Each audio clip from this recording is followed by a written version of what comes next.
Come on in. Hi, my saltines. Hope you guys are doing well today.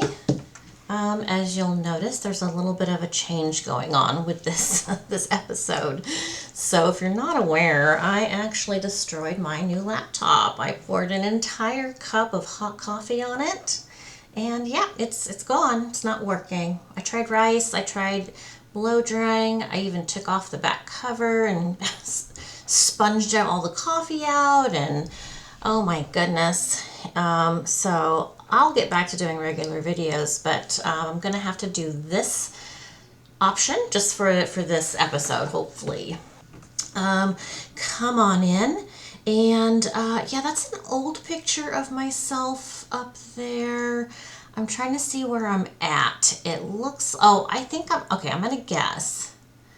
I mean, it could be Vegas, it could be Germany for all I know, but I'm looking at it now. I think it's the Victoria and Albert Museum in London. I think it's one of the gift shops there. I recognize those scarves, so not 100% sure, but I think it's London. Yay for London. Before we get started, as always, let's get some business out of the way. Please like this video / podcast. Subscribe to the channel. Let's get this channel to 1,000 subscribers so we can go live and talk face to face. You can also find me on Instagram at AudreyBriggs68. Yes, 68 is when I was born. All right, so let's start talking about this disgusting case with the Idaho 4, which we've talked about several times. This is the case where 4 college students were murdered by stabbing by Bryan Kohberger, who I call Hamburger. And I guess I still am supposed to say alleged, even though I 100% believe and know he did it. If you are new here, welcome. You may not know, you may not have caught the first part of the opening of this video, but I am a psychic medium. I'm a real actual psychic. Didn't ask for it. It's kind of screwed with my life. But I've decided to embrace it and use my gifts and talents to be a part of the crime industry, as well as doing readings for people. So I think the universe is definitely trying to tell me to use my gift. So that's what I'm doing now. I worked in education for 20 years and I no longer do that. So I'm here for you guys. Last episode I mentioned that we need to be advocates for our loved ones in a courtroom situation. I didn't mean, no one's said this, but I'm just going to throw this out there. I wasn't saying to not have an attorney and that you should represent yourself or represent your loved one. No, that's not what I'm saying. But, attorneys are people too, is what I'm saying. And they're not perfect. And they're going to overlook things. No one is all-knowing except our higher power, the universe, God, whatever label you want to put on your higher power. So even as a psychic, I am definitely not all-knowing. So you really have to be involved in the case if it's a family friend whose life is basically on the line, or maybe they lost their life and you're trying to get a criminal prosecuted, except the defense team is so strong and reputable that your chances look very slim. That's not right. That's not fair. You want the best attorney possible for your loved one. And, these defense attorneys, if they're court appointed, are free. And you are going to have to pay a lot of money unless it's a pro bono situation. But all the information that lawyers have access to from schooling, from law school, every single thing they have learned is published information somewhere, whether it's on a website, whether it's through school online or school in person in actual old-fashioned books. It's everywhere. Their information, they are working their case on it, the information is everywhere. It's thank goodness for the World Wide Web. We can find all the information that the lawyers already know. And there's so many details in law and so many exceptions and loopholes and gray areas. There's a lot to be said for looking into the fine details to help your case, to help your situation. Because believe you me, the defense team is going to be doing everything they can to diminish your loved one's integrity and possibly even make them out to be somebody they were not at all. And that's awful. And as I said in the last video, I have a big problem with public defenders or defense attorneys really in general. Am I saying they're bad people? Does God not want the world to have defense attorneys? Well, I don't know about that. I don't have any information from any spirits saying that.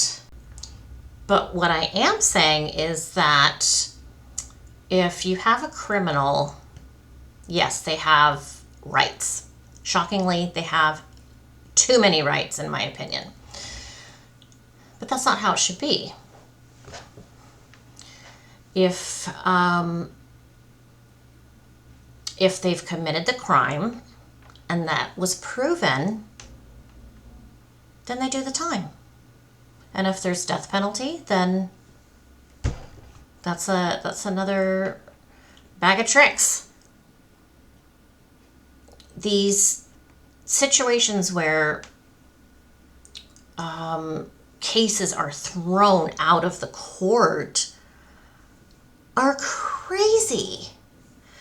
I think there should be more laws on getting a case withdrawn or whatever that term is called, where it's gone and the criminal's off the hook.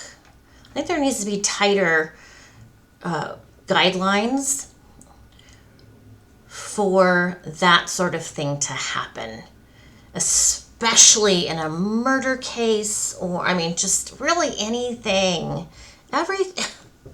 Crimes are bad. That's why you go to jail. Oh my goodness. Well, I have heard from Spirit on this case. And I've been told that this case is by no means a crime of passion. Bryan Kohberger was not romantically involved with any of these people that he murdered.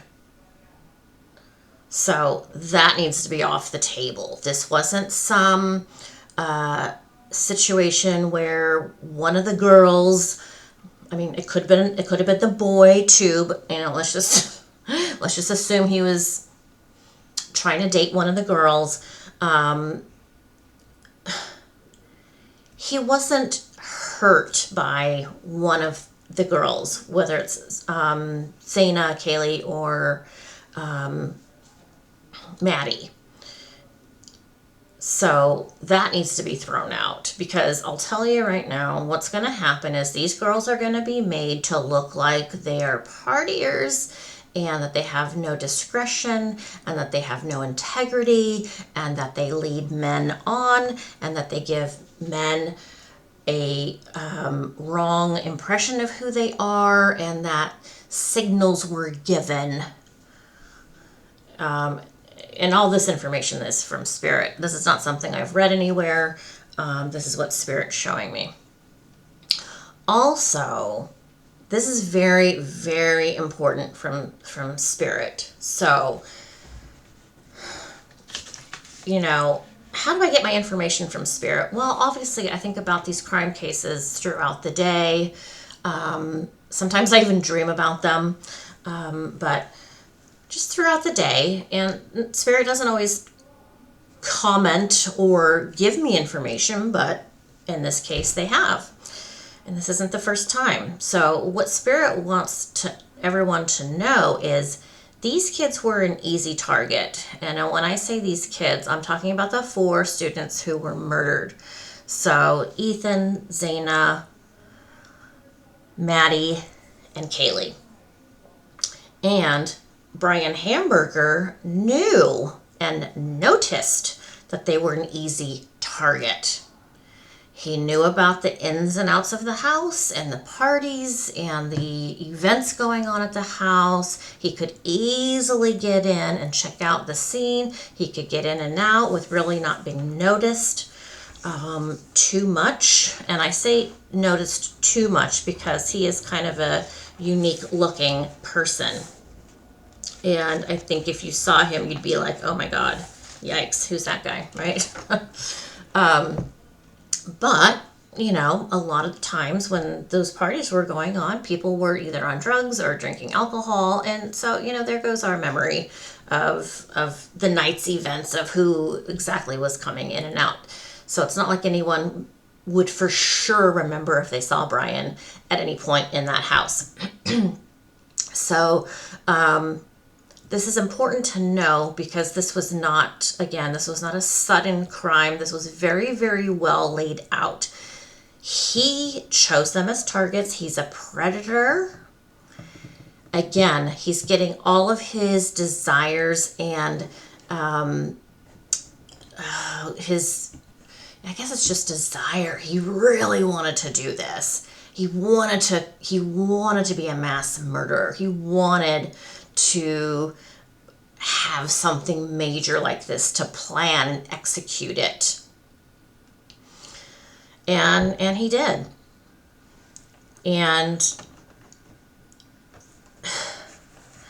again, the main thing I'm worried about right now is his attorney, Ann Taylor. She's going to try and get the case thrown out. She's going to try and find things that were done improperly and get those thrown out.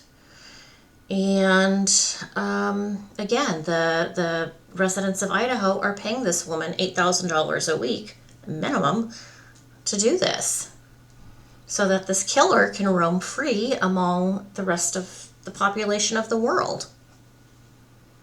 And you know what? Again, I'm going to have my own little fantasy here, and I'm going to say, I wish that if this happens, when this happens, because it happens when a case is thrown out and it's either a rapist or a murderer or, you know, a domestic violence, I say to that defense attorney, you should pay for the crime because you're the one, or your team is the team that got this person off and kept out of jail, kept out of prison, whatever the case is. So, maybe if that was a law and attorneys had to face the punishment of any future crimes that this person does, maybe they would change their tune. There's got to be some changes. This isn't how we're supposed to live. This is not how our existence is supposed to be. You know, and if you say, well, I'm Christian and I know, you know, God's let the devil be here for X amount of time, and you know, there's a whole religion element to this case. People are bringing in religion to Bryan Kohberger's character. I mean, and speaking of religion, this is even more sickening. Excuse me. Allegedly, no, I know this isn't true, but allegedly Bryan Kohberger has found God. Is it the Christian God? I don't know, but what a joke. What a joke. I will 100% guarantee you that man has found nothing but happiness because he did what he wanted to do. He executed the plan he wanted to execute, and he enjoyed it. And why is he being treated as a king? King of the jail. It's a joke. He's got TV. He's got cable TV. Are you serious? Who approved this baloney? I mean, I'm sure it's true, but whose signature allowed this to happen? This man should be on bread and water, no windows, no outside time. I think his hands should even be cuffed 24/7 and his feet 24/7. He doesn't deserve even meal. He doesn't deserve 3 meals a day. I wish the victims could come back and show themselves to everyone in the world what they endured. Then ask you, does this man deserve 3 square meals and a clean cell, a clean bedding, cable TV? That's so... It's so wrong, and I don't know why it's become the norm. Like, we're used to some of these people having these privileges. Why are we getting used to this? Why do we continue to allow this? There needs to be reform in the prison. Hey, you know what? We're the ones, us taxpayers are the ones paying for the prisons and their food and everything involved. And I say, I don't want to sign allowing them to have privileges. They shouldn't be able to take classes. They shouldn't be allowed to have books. They shouldn't be allowed to have phone calls. This is absolutely, like I said before, we're supposed to be so civilized now in 2023. We're just idiots.